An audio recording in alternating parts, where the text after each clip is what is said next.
하겠습니다.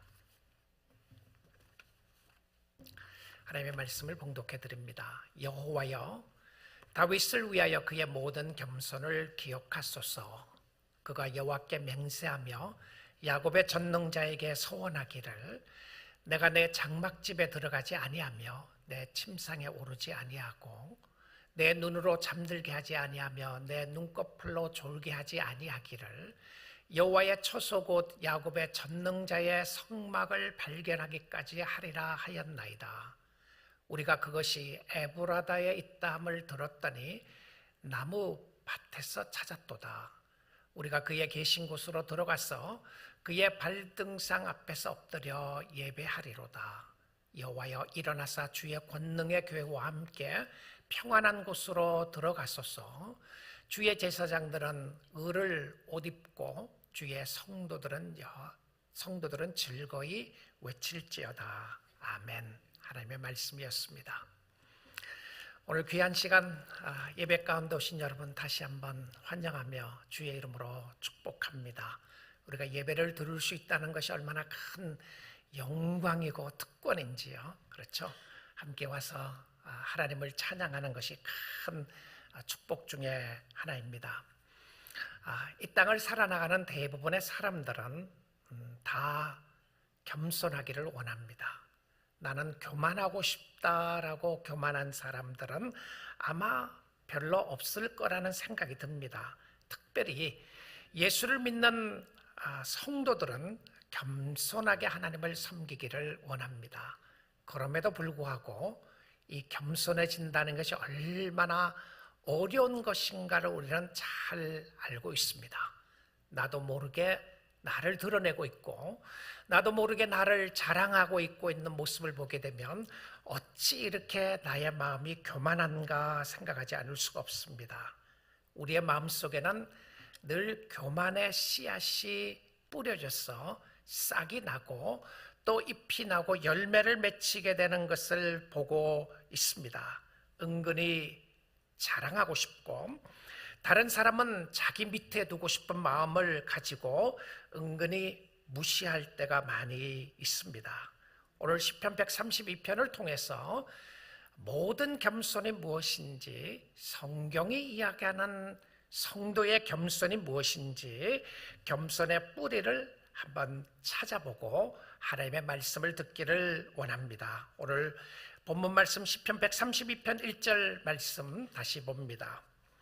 여호와여, 다윗을 위하여 그의 모든 겸손을 기억하소서.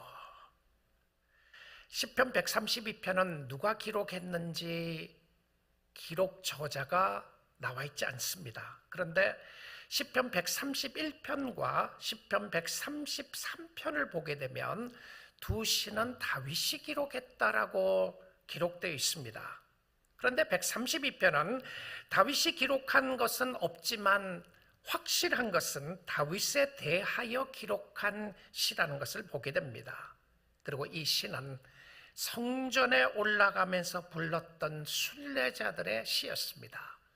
하나님의 전으로 올라가면서 하나님을 찬양하고 하나님의 이름을 높였던 시 중에 하나인데, 하나님, 우리의 왕이신 다윗을 기억해 주세요. 자, 그런데 많은 부분이 생각날 것 같아요. 다윗을 기억해 달라고 그러면 저는 여러분은 어떤 생각이 들지 모르겠습니다. 다윗을 기억해 주십시오 그러면 다윗의 가장 독특하게 튀어나오는 모습이 뭔 것 같아요?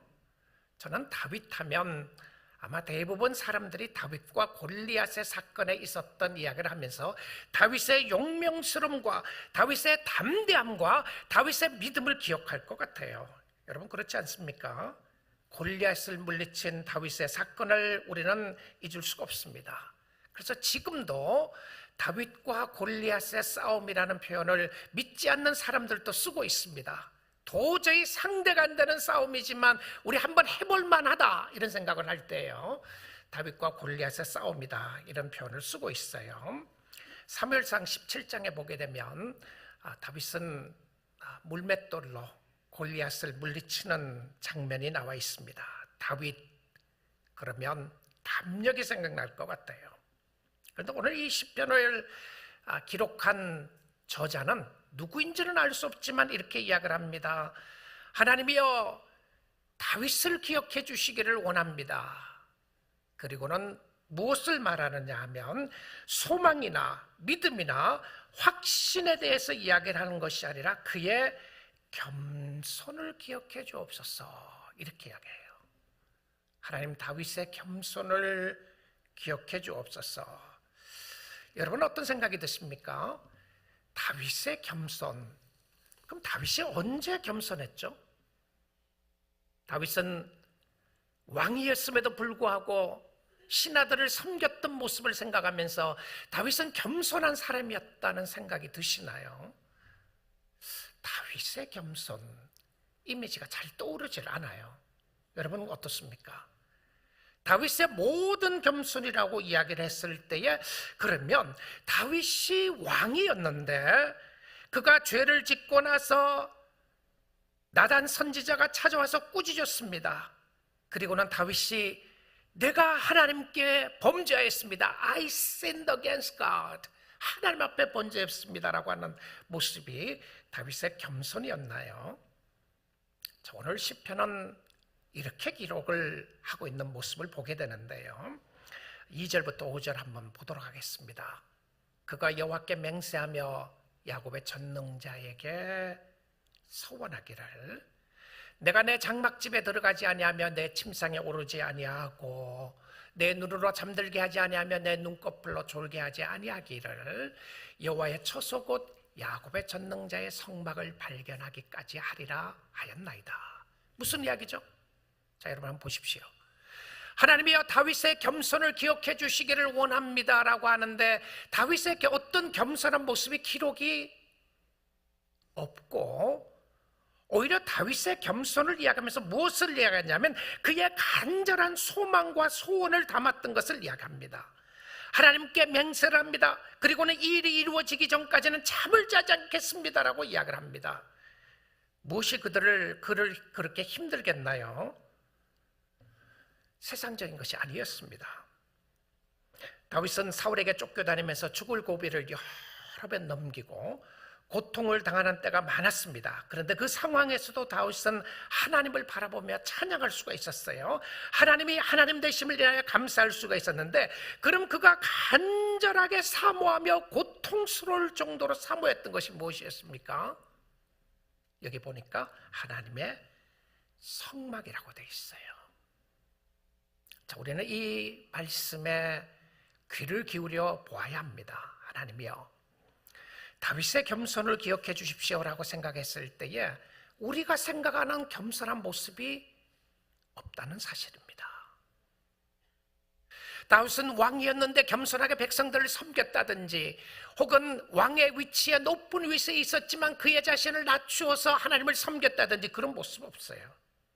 오히려 그는 무엇을 사모하느냐 하면 하나님의 전을 사모하고 하나님을 사모합니다. 하나님, 내가 주님 너무너무 보고 싶습니다.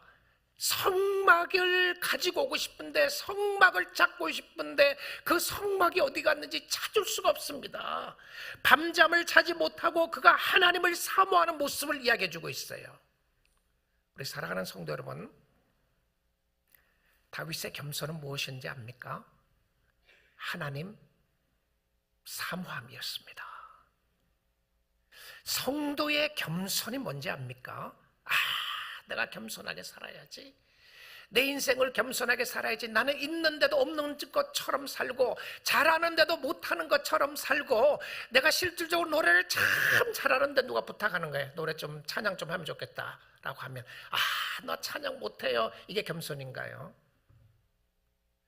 오히려 성경은 그 모습을 이야기를 하지 않고요, 시편 27편에 보게 되면 다윗이 쓴 시, 다른 시에서도 이것을 보게 됩니다. 3절 4절인데요 군대가 나를 대적하여 진칠지라도 내 마음이 두렵지 아니하며 전쟁이 일어나 나를 치려할지라도 나는 여전히 태어나리로다. 흔들릴 수밖에 없는 상황인데 흔들리지 않아요. 왜 그렇습니까? 하나님, 내가 당신께 원하는 것 한 가지가 있습니다. 내가 이 땅에 살아나가는 동안 한 가지 소원이 있다면 바로 이것입니다. 여호와께 바라는 한 가지 일, 그것을 구하리니 곧 내가 내 평생에 여호와의 집에 살면서 여호와의 아름다움을 바라보며 그의 성전에서 사모하는 그것이라. 여러분, 무슨 생각이 드십니까? 이거는 신앙이 좋은 사람이나 특별한 사람이 가지고 있는 신앙의 모습이라고 생각이 드십니까? 아니면 성도들이 사모해야 될 모습이라는 생각이 드시나요? 다윗은 이런 생각을 하고 있습니다. 그의 주위의 환경과 상황 속에서 많은 어려움과 힘든 일이 있었지만 그의 마음속에 한 가지 소망이 있다면 여호와 하나님의 임재하심을 기다리고 주님 전에 들어가 주님을 섬기고 주님을 바라보는 것입니다라고 이야기를 하고 있습니다. 주님, 내가 주께 가까이 갑니다. 나의 갈 길 다가도록 예수 인도하시니 내가 주님 인도하심 따라 주님 바라보며 주님을 섬기는 것이 나의 최고의 소망이고 나의 최고의 기쁨입니다. 우리 사랑하는 성도 여러분, 결국 다윗의 모든 겸손은 하나였습니다. 이것이었어요. 다윗의 모든 겸손은 하나님께 가까이 가는 예배였습니다. 이런 생각해 보신 적이 있으시나요? 예배자가 겸손한 자라는 사실을 말입니다. 여러분, 하나님을 예배하는 것이 겸손한 모습입니다. 겸손한 자가 진정 하나님께 무릎 꿇고 엎드리게 됩니다. 세상의 겸손이 자신을 낮추는 것이라면 성경적인 영적 겸손은 하나님 앞에 무릎을 꿇는 겁니다. 하나님, 내가 당신을 사모하고 당신을 기다립니다.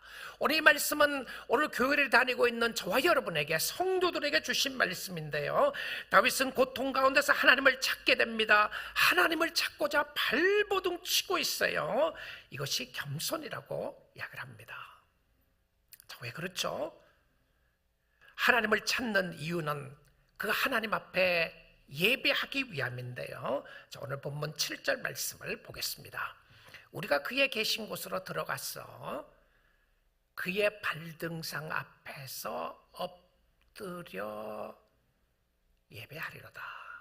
다윗이 하나님을 찾았어요. 근데 이 하나님을 찾는데 어떤 모습으로 찾느냐면, 하나님 계시면 계시고 하나님 있으면 있고 없으면 없고 내 마음대로 살겠습니다가 아니라 하나님을 찾고자 하는 발버둥침이 있었어요. 내가 당신을 만나지 못한다면, 내가 잠을 자지 못하고서라도 주님을 찾고 싶은데, 주님 당신이 어디에 계십니까? 주님을 찾습니다. 근데 주님을 찾는 이유가 뭐라고요? 내가 주님 앞에 엎드려서 예배를 드리고 싶습니다. 여러분, 사람들이 교회에 올 수 있습니다. 교회에 온다고 해서 다 예배 드리지 않아요. 예배자들이 있어요. 하나님을 예배하는 자는 하나님 앞에 나와서 주님을 찾고자 하는 예배자들이 있단 말입니다. 우리가 그의 계신 곳으로 들어가서 그 하나님 앞에 예배하리로다. 근데 이 표현을 발등상 앞에 엎드려서 예배한다라고 이야기를 하고 있는데요. 자, 그런데 그가 찾았던 게 무엇이죠? 성막이었습니다. 성막이었는데, 그러면 이 성막이라고 하는 것은 하나님의 임재의 상징이었죠. 우리가 구약시대에 보게 되면 이스라엘 백성들을 가나안 땅에서 나와서 이제 애굽으로 갔다가 애굽에서 나와서 다시 가나안 땅으로 들어가는 장면들을 보게 되는데요. 그리고는 광야 생활을 하면서 하나님의 임재의 모습으로 주게 했던 것이 성막이었습니다. 태블레꼴이라고 하는 것이었죠. 이 성막은 하나님의 임재를 상징하는 것이었는데, 이 성막이 나중에 성전이 되게 되죠. 근데 성전 가장 중앙에 성막을 놓게 합니다. 자, 근데 이 성막이 어디에 있었느냐 하면 132편 6절을 보시면요, 이렇게 돼 있어요. 우리가 그것이 에브라다에 있담을 들었더니 가시나무 밭에서, 나무 밭에서 찾았도다. 이게 시입니다. 실질적으로 다윗은 성막을 찾고 싶었는데 성막이 없는 거예요. 근데 나중에 알고 봤더니 성막이 그의 시적인 표현으로 이야기하는 것은 가시나무 밭에서 찾았다. 무엇을 이야기하고 있나요? 이 부분은 아무런 의미가 없는 모습으로 설명하는 거예요. 무의미한 모습으로 나오는 것을 말해주고 있는 겁니다. 사람들은 they despise this. 이게 뭐가 소중하냐? 그래서 어디에 뒀습니까? 그냥 가시나무 밭에 버려뒀어요. 이 버려두었던 것을 다윗은 찾고 있는데 왜 찾았습니까?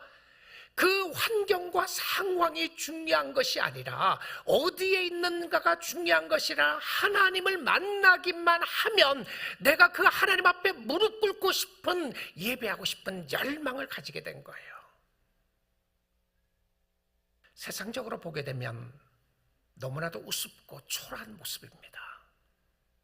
하나님의 임재라고 하는 것도 세상적인 모습으로 보게 되면 너무 우습고 초라한 거예요. 그런데 이것이 모든 겸손의 표본이었습니다. 하나님 계신 곳 앞에 엎드리고 경외하고 존중하고 나를 낮추고 예배를 드리는 거예요. 성도의 모든 겸손은 하나님을 찾는 것입니다. 그리고 하나님 앞에 예배하는 것을 말해주고 있습니다. 여러분, 주 안에서 겸손하기를 원하십니까? 그러면 예배자로 사셔야 합니다. 하나님 앞에 무릎 꿇을 줄 알아야 한다는 것이죠. 그런데 이 겸손의 모습을 이제 보여주면서 잠깐 사무엘하 말씀을 통해서 다윗이 찾은 성막에 대한 이야기를 한번 살펴보고 싶습니다. 사무엘하 6장 1절부터 보는데요. 다윗이 성막을 찾으러 갑니다. 이스라엘에서 뽑은 무리 3만 명을 모읍니다. 3만 명의 군대를 모았어요. 2절입니다. 다윗이 일어나 자기와 함께 있는 모든 사람과 더불어 바알레 유다로 가서 거기서 하나님의 궤를 메어 오려 하니 그 궤는 성막입니다. 그룹들 사이에 좌정하신 만군의 여호와 이름으로 불리는 것이라. 3만 명을 데려가요. 자, 그들이 하나님의 궤를 메고 온다고 그랬다가 어떻게 운반을 합니까?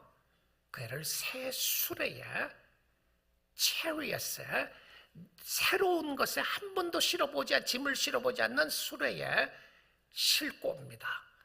산에 있는 아비나답의 집에서 나오는데 아비나답의 아들 우사와 아효가 그 새 수레를 몰고 갑니다. 수레 위에 무엇이 잠겼다 위에 있습니까?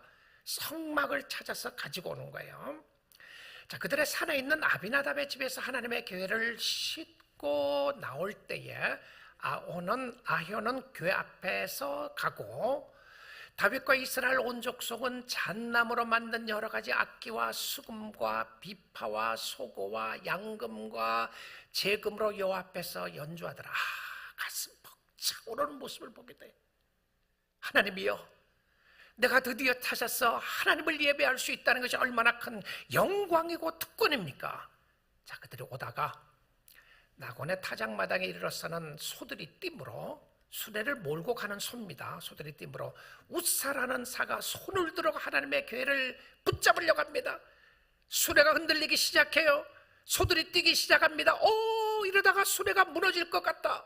이러다가 성막이 떨어질 것 같다. 그래서 어떻게 합니까? 그가 손으로 하나님의 언약궤를, 법궤를, 법궤를 잡았습니다. 자, 그러니까 하나님이 어떻게 해요? 여호와 하나님이 우사가 잘못함으로 말미암아 진노하사 그를 그곳에서 치시니 그가 자기 하나님의 궤 앞에서 죽으니라. 여호와께서 우사를 치심으로 다윗이 분하여 그것을 베레스 우사라 부르니 그 이름이 오늘까지 이르니라. 여러분, 우리가 주님을 섬기면서 이런 생각을 할 때가 있어요. 하나님, 나는 좋은 의도로 주님을 섬깁니다. 교회 다니는 사람들 다 좋은 의도예요. 하나님, 나는 좋은 의도입니다. 내가 좋은 의도로 했는데 이 웃사라는 사람이 정말 좋은 의도였습니다. 성막이 떨어지려고 하니까, 언약궤가 하나님의 교회가 떨어지려고 하니까 소들은 뛰기 시작하죠. 그래서 어떻게 했습니까? 그것을 손으로 잡았어요. 떨어지지 않기 위해서. 근데 하나님이 화가 났어요. 그리고는 웃사가 그곳에서 죽게 됩니다. 이해가 되십니까? 이해가 되시나요? 얼마나 좋은 의도였나요? 떨어질까 봐 무서워서 내가 했는데, 여러분, 영적인 신앙생활은요, 여러분이 어떤 의도를 가지고 있느냐가 그렇게 중요하지 않아요. 물론 좋은 의도가 귀한 것입니다. 근데 좋은 의도보다 더 중요한 것은 무엇이었냐면, 여러분이 생각하고 있는 좋은 의도가 성경적이냐 아니냐를 살펴보아야 해요. 여러분, 아무리 하나님을 위해서 섬긴다고 할지라도 그것이 성경적인 것이 아니면 하나님이 진노하십니다. 우리는 결코 인본주의 방법으로 하나님을 섬길 수가 없어요. 하나님은 내가 이렇게 주를 섬기면 기뻐할 걸로 생각합니다.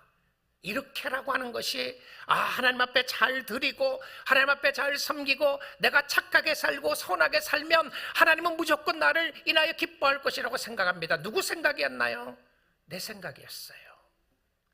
많은 교회 다니는 사람들이 자기의 생각의 틀을 벗으려고 그러지 않아요. 하나님의 뜻에 순종하고 하나님의 뜻 앞에 엎드려서 순종하는 모습이 많이 사라지고 있는 것을 보게 됩니다. 내 생각에는 이래야 된다고 생각합니다. 늘 자기 생각을 주장합니다. 교회는 내 생각대로 이래야 된다고 생각을 하고 있어요. 그리고 나는 정말 교회를 위한다고 생각을 합니다. 내 생각은 정말 귀하다고 생각해요.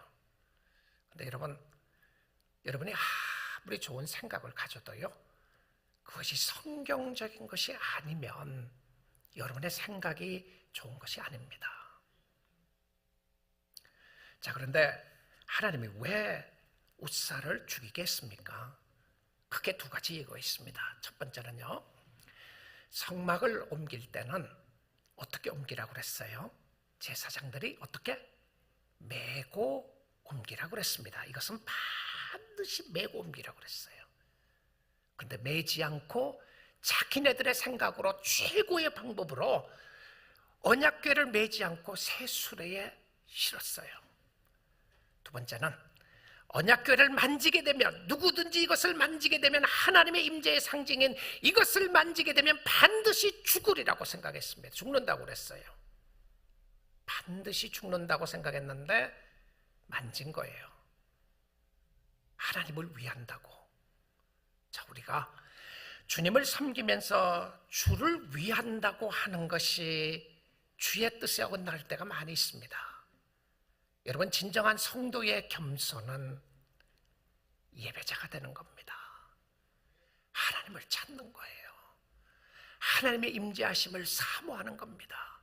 진짜 하나님을 만나면요, 하나님의 임재하심 가운데 나아가서 무릎 꿇고 있으면 나의 교만이 살아 움직여서 내가 교만하게 주님을 섬길 수가 없다는 것이죠. 자, 그래서 겸손한 자는 여호와를 찾는 자이고요, 여호와를 찾는 자는 여호와를 예배하며 여호와를 찬송하는 자였는데, 여호와를 찾는 이유가 무엇인가? 하나님 앞에 예배하기 위함이었어요. 시편 22편 26절에서 28절 보겠습니다. 겸손한 자는 먹고 배부를 것이며 여호와를 찾는 자는 그를 찬송할 것이라.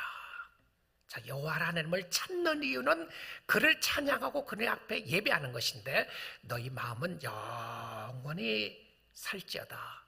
27절입니다. 땅의 모든 끝이 여호와를 기억하고 돌아오며 모든 나라의 모든 족속이 주의 앞에 예배하리니. 예배합니다. 나라는 여호와의 것이고 여호와는 모든 나라의 주제심이로다. 모든 백성이 결국은 다 하나님 앞에 예배자로 나오게 되어 있습니다. 그런데 어떤 사람은 너무 늦게 나와요. 너무 늦었어요. 죽고 나서 봤더니 정말 하나님이 계신 거예요. 죽고 나서 봤더니 하나님이 살아계시고 하나님이 함께하고 있는 것을 보였고, 그 하나님이 창조주 하나님인데 그때 예배를 드리려고 하니까 너무 늦었어요. 우리 사랑하는 성도 여러분, 오늘 이 시간에 주님 앞으로 나와서 주님을 섬기세요. 주님을 예배하십시오. 성도의 겸손은 예배였습니다. 주일 예배만을 생각하지 말고요, 오늘 이 시간에 드리는 예배만을 생각을 하지 마시고 성도의 겸손은 하나님을 경외하는 것이었습니다. 하나님, 나의 삶에 당신이 최고입니다. 당신이 높여지기를 원하고 당신의 이름이 영광 받으시기를 원합니다. 이 사람이 겸손한 사람이라는 거예요. 하나님, 당신을 사모하고 오늘 또 주님을 기다립니다. 자신의 한계를 인정하고 철저하게 하나님 앞에 나아가는 것이 겸손한 모습인데, 자신의 한계를 인정하고 믿음으로 주권적인 섭리를 인정하는 것이 겸손한 모습이었습니다. 제리 브리지스라고 하는 신학자는 이야기하기를 이렇게 이야기를 합니다. 이런 모습을 이야기하면서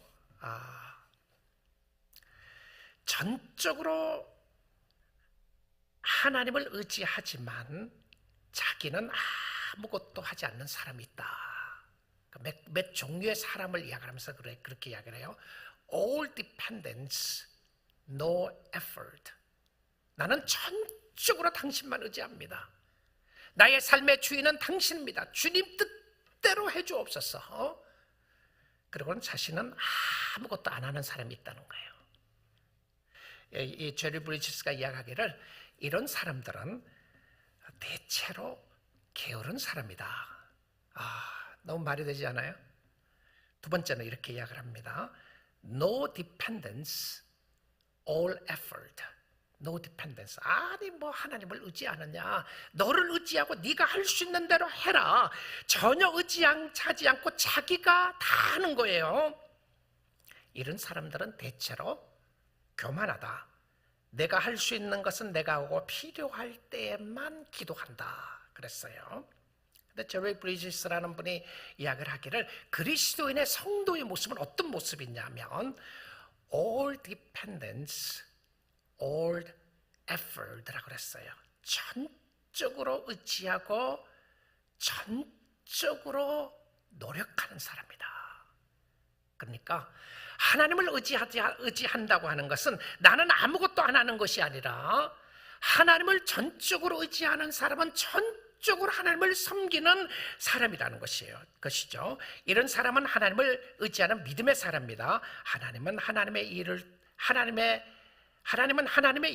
하나님의 사람을 통하여 역사하신다. 그렇습니다. 여러분, 전적으로 주를 섬길 수 있기를 주님의 이름으로 축복드립니다. 다윗은 하나님 앞에 나아가 기도합니다. 하나님 앞에 예배하면서 기도를 하는데 어떤 모습으로 기도하느냐면 132편 8절입니다.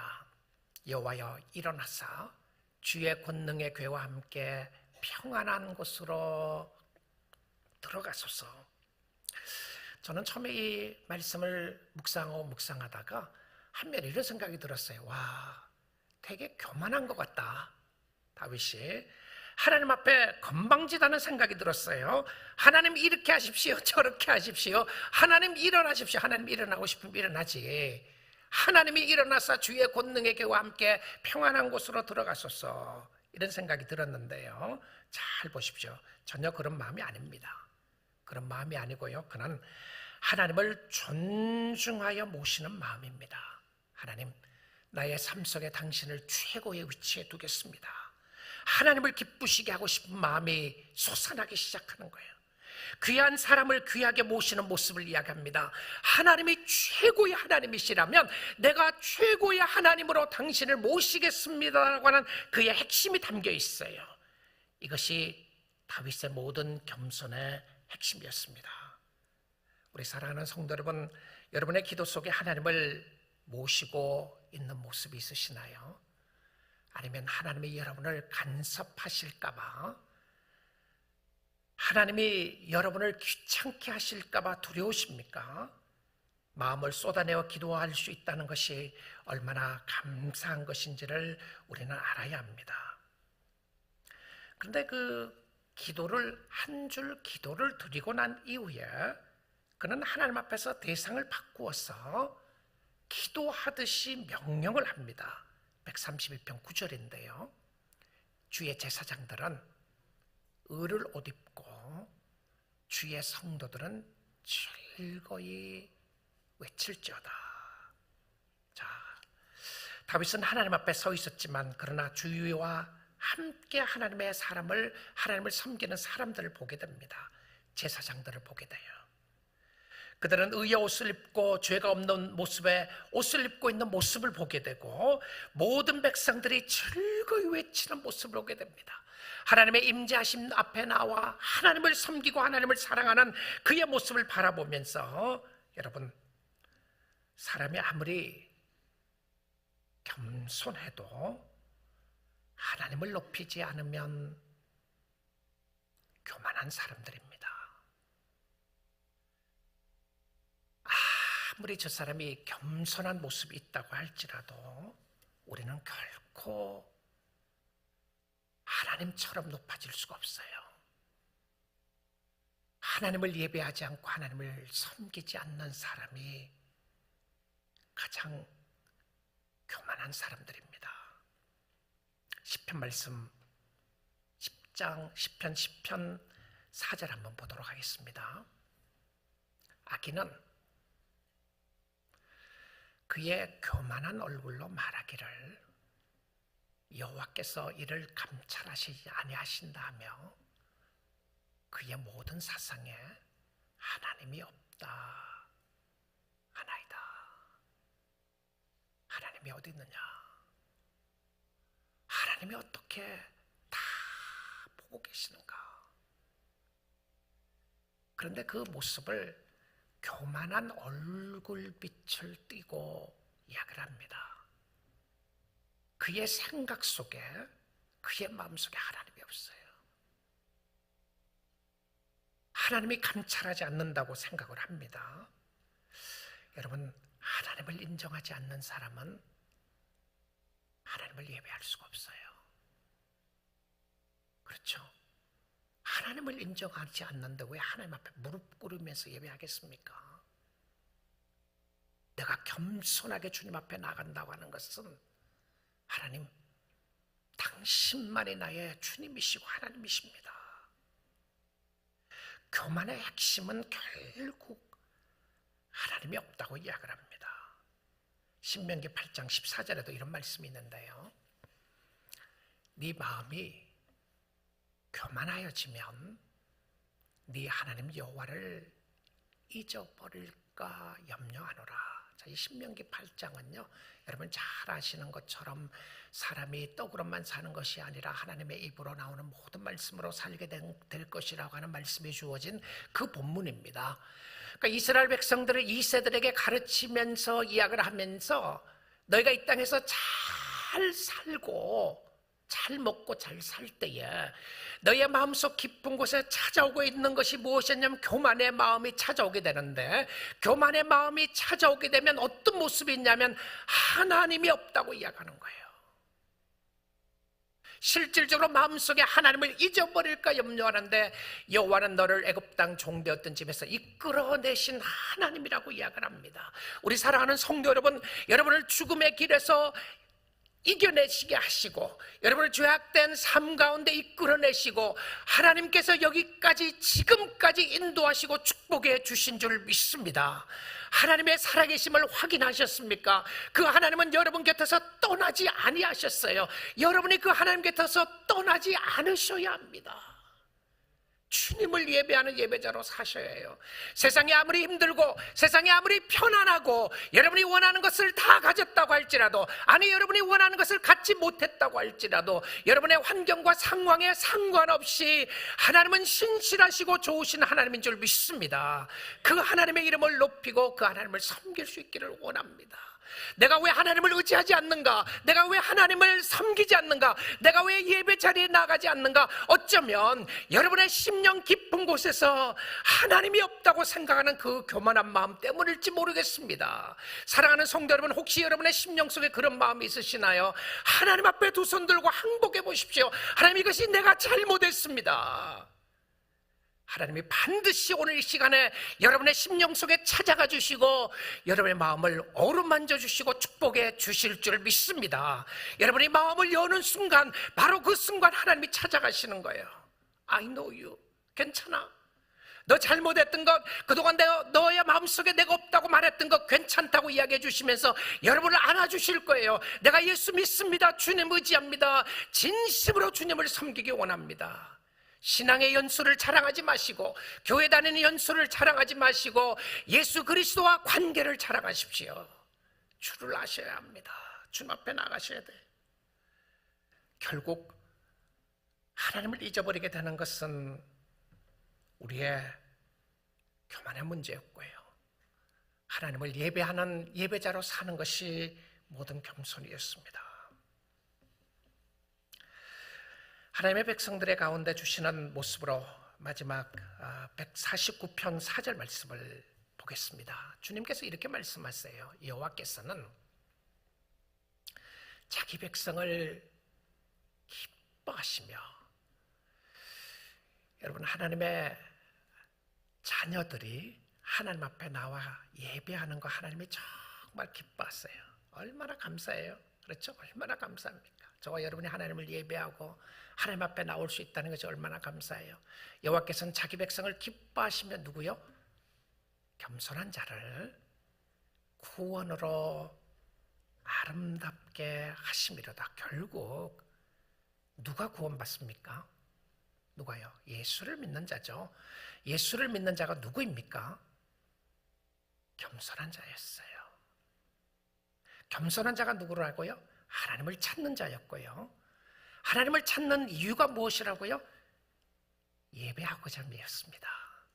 그래서 예배에 생명을 거셔야 합니다.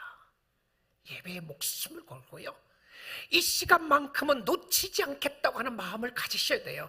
여러분의 마음속에 뒤흔들어 놓고 뒤틀어 놓고 걱정과 근심과 염려를 주면서 끊임없이 예배를 방해하는 요소들의, 사단의 세력과 요소들에서 여러분 물리치시고 주님 바라보셔야 합니다. 누구 때문에 오는 거 아니잖아요. 혹시 그렇게 해서 오셨다고 할지라도 주님 보십시오. 하나님, 내가 주님 앞에 나아갑니다. 주님을 진심으로 의지합니다. 하나님을 진심으로 섬기며 예배하는 자에게 주시는 엄청난 축복이었습니다. 하나님을 찾는 자를 하나님이 결코 잊지 아니하시고 구원해 주시는데, 사랑하는 성도 여러분, 이렇게 좋으신 하나님이 오늘 여러분의 아버지가 되십니다.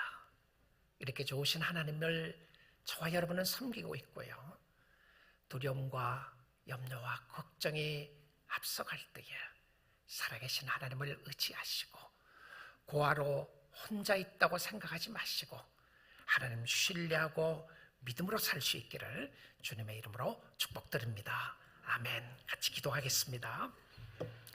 자, 우리 함께 이 시간 말씀 가지고 기도하는데요, 우리의 마음속에 다 교만한 마음이 있는데, 세상적인 교만 말고요, 영적인 진짜 교만은 하나님 앞에 제대로 예배드리지 않는 겁니다.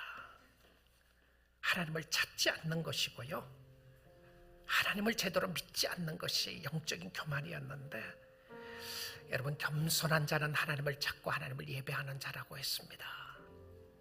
하나님 앞에 무릎을 꿇으십시오. I surrender all. I surrender all.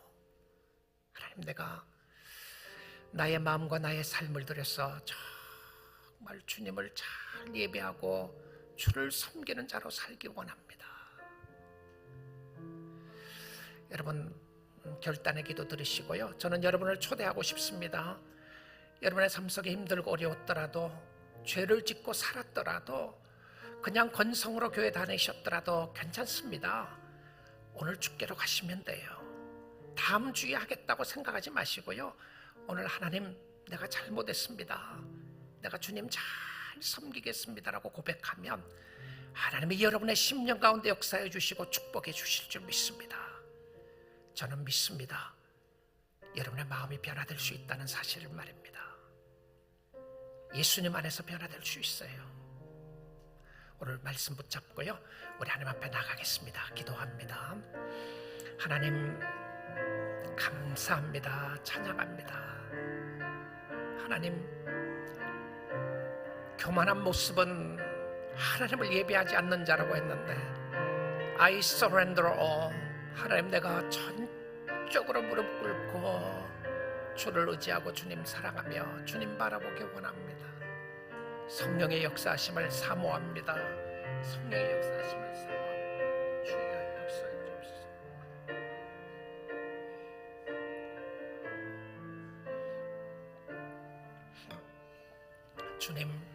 주님 겸손하게 주님을 섬기게 하시되 주님 찾기 원합니다.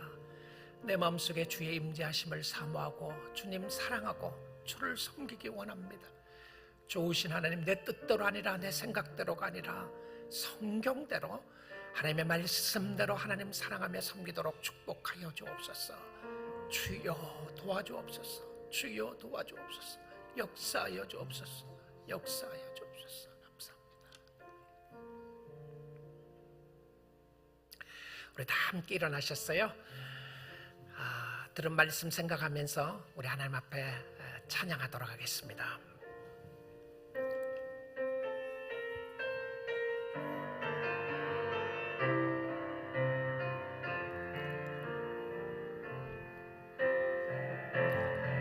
따스한 성령님,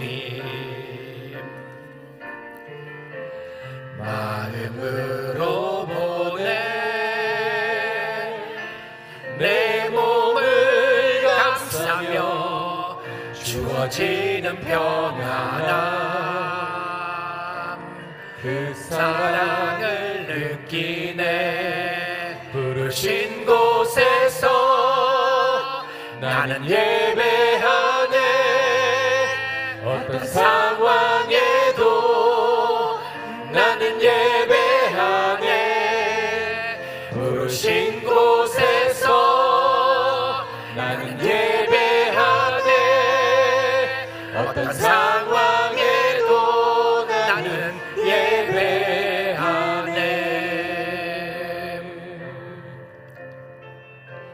사랑과 진리에 한 줄기 빛 보내 내 몸을 감싸며 주어지는 평안함, 그 사랑을 느끼네. 부르신 곳에서 나는 예배하네. 어떤 상황에도 나는 예배하네. 부르신 곳에서 나는 예배하네. 어떤 상황에도 나는 예배하네. 내가 걸어갈 때 길이 되고 살아갈 때 삶이 되는 그곳에서 예배하네. 내가 걸어갈 때 길이 되고 살아갈 때 삶이 되는 그곳에서 예배하네. 부르신 곳에서 나는 예배하네. 어떤 상황에도 나는 예배하네. 부르신 곳에서 나는 예배하네. 어떤 상황에도 나는 예배하네. 예배합니다. 찬양합니다. 주님만 날 다스리소서. 예배합니다. 찬양합니다.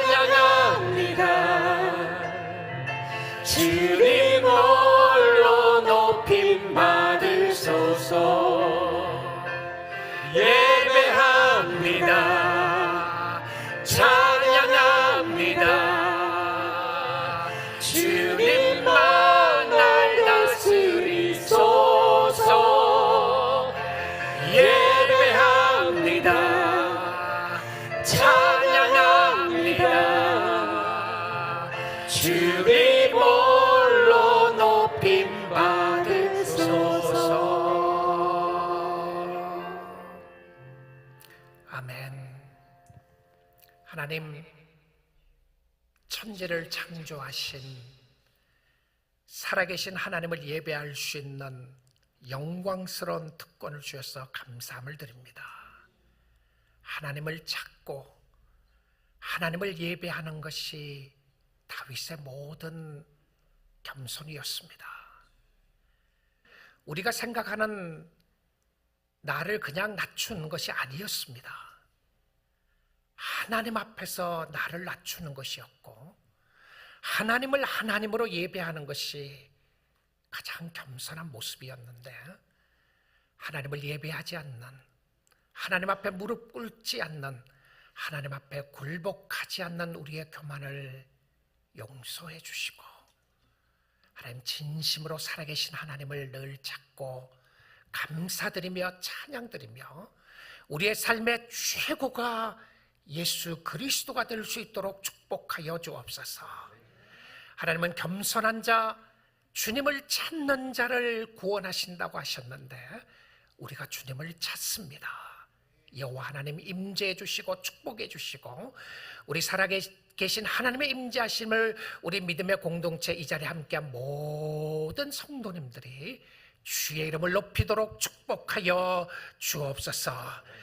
귀한 물질을 주님 앞에 드립니다. 주의 방법으로 섬기기 원합니다. 주님 영광 받아 주옵소서. 이제는 우리 주 예수 그리스도의 크신 은혜와 우리 아버지 하나님의 지극하신 사랑하심과 늘 함께 하시고 동행하시는 성령님의 역사하심이 오늘 주의 말씀을 듣고 모든 겸손함으로 여호와 하나님을 경외하고 모든 겸손함으로 여호와 하나님을 찾고 예배하기 원하는 주의 귀한 백성들 위해 지금부터 영원토록 함께 계실지어다. 아멘.